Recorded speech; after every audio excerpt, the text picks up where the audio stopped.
Então, no final das contas, em razão dessa tretinha, nós conseguimos que as notícias sobre a audiência fossem publicadas em todos os lugares. Então, gente que nunca falaria, ou faria que o assunto tivesse mesmo repercussão, menos repercussão, foi lá e irresistível.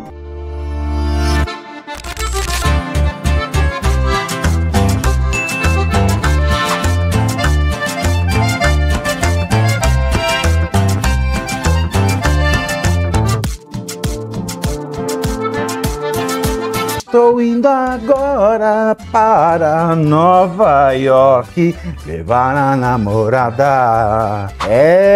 Então você já chegou aqui? Deixa, o like. O preço para ver o palhaço no picadeiro é curtir. Curtir, primeiro C. Segundo C, comentar. Terceiro C, compartilhar. Vocês estão carecas de saber, já podem ser ministros.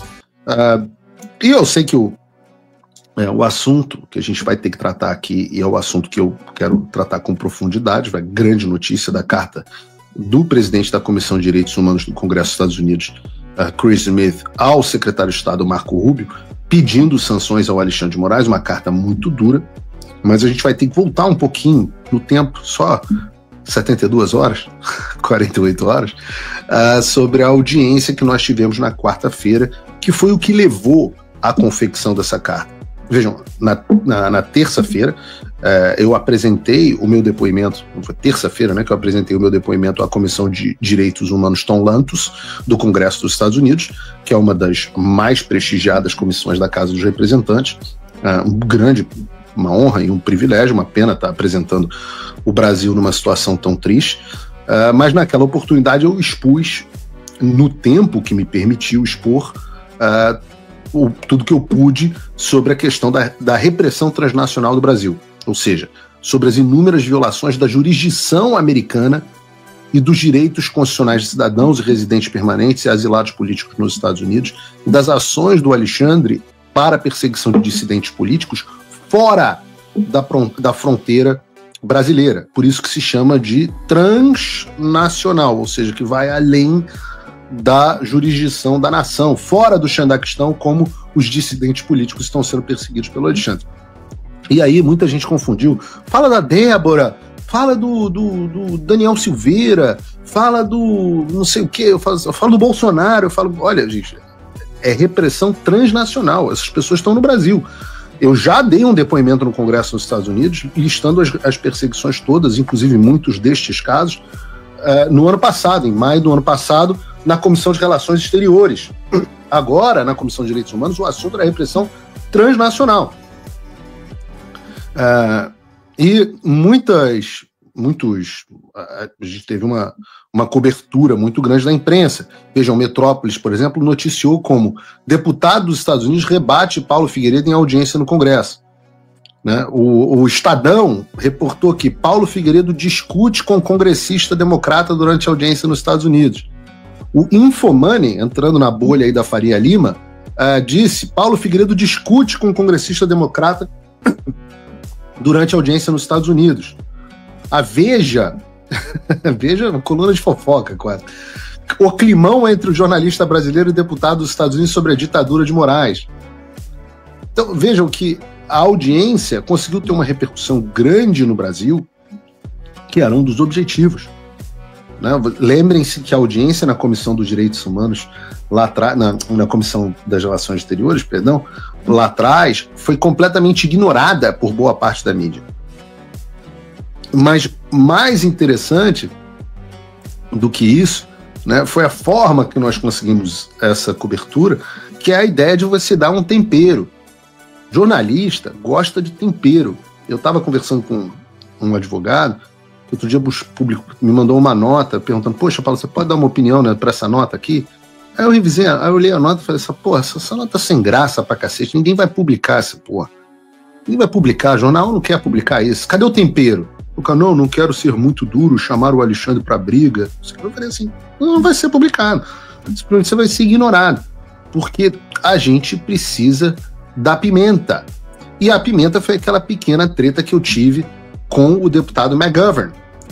né? Porque se você parar para ver as manchetes sobre audiência, muitas delas, de novo, da velha mídia, algumas delas, sei lá, da esquerda, melhor do que da velha mídia, quando você vai para a esquerda, Diário do Centro do Mundo, né? O Diário do C do Mundo, sei lá, Brasil 247, o próprio Jamil Chaves, né? O jornalista xandinista do UOL, blogueiro xandinista do UOL, você vai ver que eles, como se eu tivesse sido humilhado, como se eu tivesse tomado uma invertida, e não sei o quê. E eu acho graça, porque essa é a parte do jogo. E os veículos de esquerda você também precisa dar algo para eles falar. E eu sempre procuro arrumar esse ponto de conflito, esse tempero, não só porque é da minha personalidade. Aliás, muita gente teve treta, mas a audiência foi boa, o pessoal gostou da minha participação no 4x4 no domingo essa semana, com 3 grandes amigos, né, o Lacomer, a Paula e o Rodrigo. E eu sempre digo, eu sou um polemista, e o polemista cria polêmica. Eu sou o Paulo Francis que o Brasil merece em 2025. É essa bosta aí, é o que temos.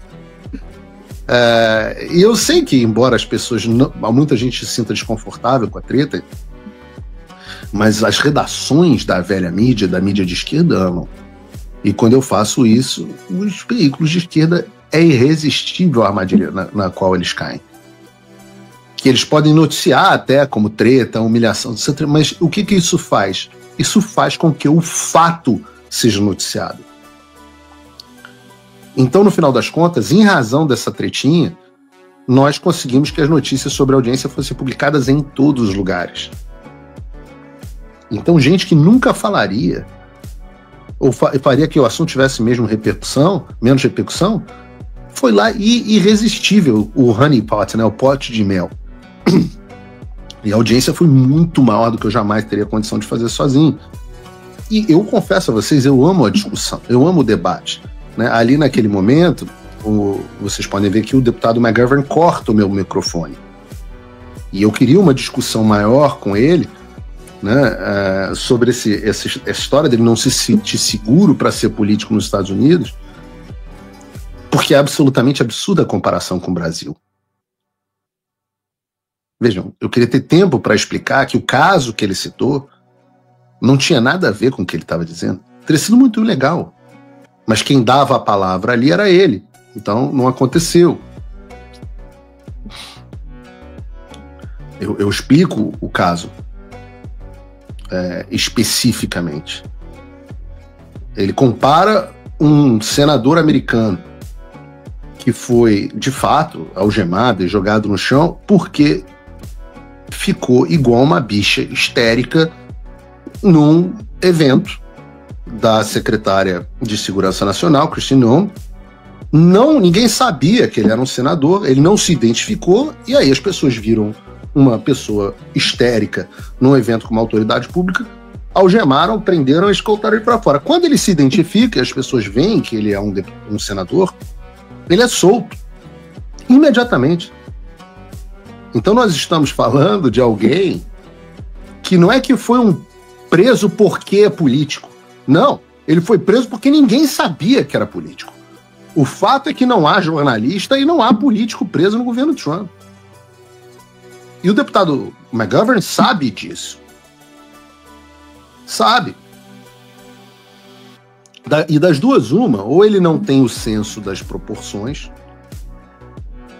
ou ele não sabe, né? O professor Olavo falava isso, né? Razão, e faz sentido, né? Você raciocinar, né? A palavra vem de ratio. Ratio é a razão entre duas coisas. O que é a razão entre duas coisas? É exatamente a proporção entre duas coisas.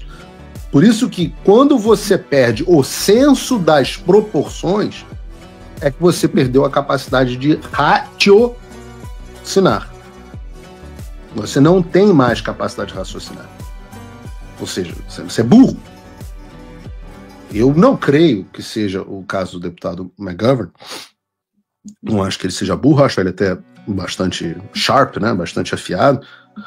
Mas eu acho que é o contrário. Eu acho que é uma farsa. Por isso que eu disse. Né? Depois O próprio Chris Smith, o gabinete dele, os assessores dele pediram apagar o post onde eu explicava isso e eu acabei apagando. Mas o próprio Chris Smith, eu chamei a atenção para o fato de que ele era uma farsa. Como a esquerda é uma farsa, a esquerda é uma farsa no mundo inteiro. Eles sabem que eles mentem, mas eles não estão nem aí. Se você pegar o meu depoimento, não há absolutamente nada nele que você possa contestar. Nada, não tem uma vírgula. Absolutamente nada. Então,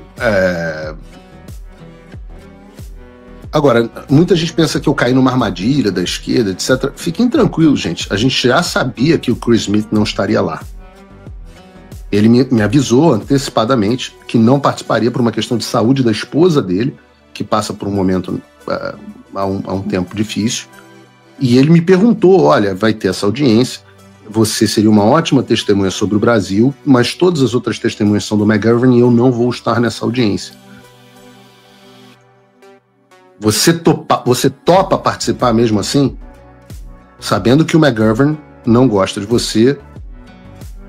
Lembrem-se, né? O McGovern é justamente aquele que melou a audiência que nós faríamos em março. Melou a audiência que nós faríamos em março e nós tivemos que fazer uma em maio de 2024. Ele melou, ele vetou a audiência que ia acontecer nessa comissão sobre o Brasil e ela acabou acontecendo na Comissão de Direitos de Relações Exteriores e não na Direitos Humanos. É uma pessoa que eu já tinha tweetado, já tinha falado a respeito e ele tentou me vetar. E ele falou, olha, o que ele vai fazer é te ignorar. Então ele vai te dar a palavra como testemunho e vai ignorar.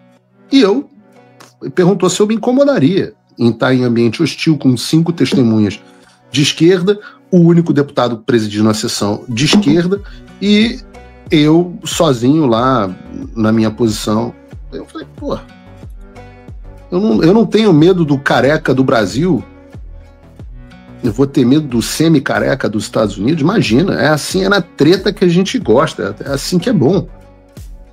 Imagina se vou me sentir intimidado por conta disso.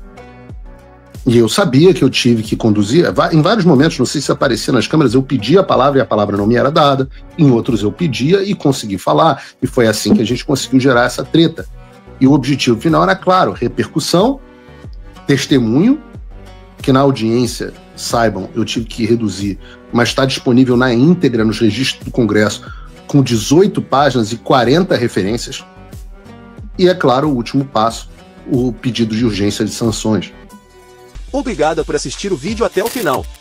Confere se você já está inscrito no canal e se já deixou o seu like pro tio Pavê. Aqui você vai ficar por dentro de todas as notícias quentíssimas da semana. Até o próximo vídeo, Pavenetes.